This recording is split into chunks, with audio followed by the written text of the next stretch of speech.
My name's Hugh James. I'm a science communicator. I take complex science principles and make them understandable for everyone. My specialism is in astronomy and space science, and I'm a fellow of the Royal Astronomical Society.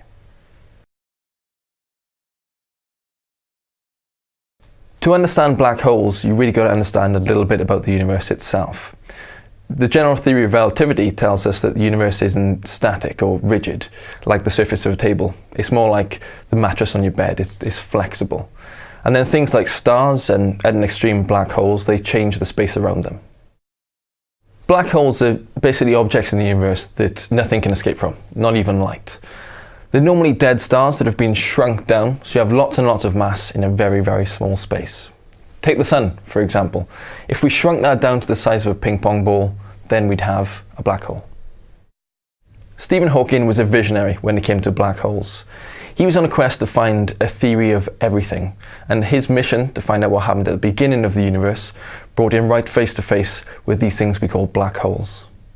His work saw him making some amazing breakthroughs in black hole research. His greatest feat was partially joining the two big theories in cosmology, quantum mechanics and general relativity. Well, black holes will be difficult to see even if they weren't black. Some of them can be around 20 miles across, and we're looking for them in a massive universe. No light can come from them, but we can have a look at the effects that they have on the universe around them. When two of these black holes come close to one another, they change the space around them, creating waves that travel across the universe at the speed of light. It may well be possible to hear these black holes if we can find these waves and turn them into sound waves. A group of scientists at Cardiff University have been having some fun with these waves and turned them into ringtones for your mobile phone. Everyone wants to know what's going on inside a black hole, but seeing inside them and proving what's going on are two very different things. Gravitational wave astronomy can help us create simulations to find out what's going on at the basic level.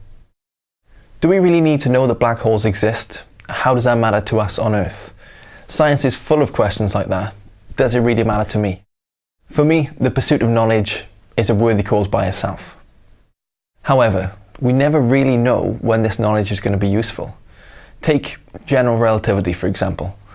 Back in the early 1900s, we could never have predicted that Einstein's theories would be used to influence satellite navigation. But now, without knowing those minute time differences, satellite navigation would be miles off every single day. For me, Hawking's work with black holes would go down as some of the most groundbreaking scientific discoveries in human history, and his story of overcoming adversity, legendary.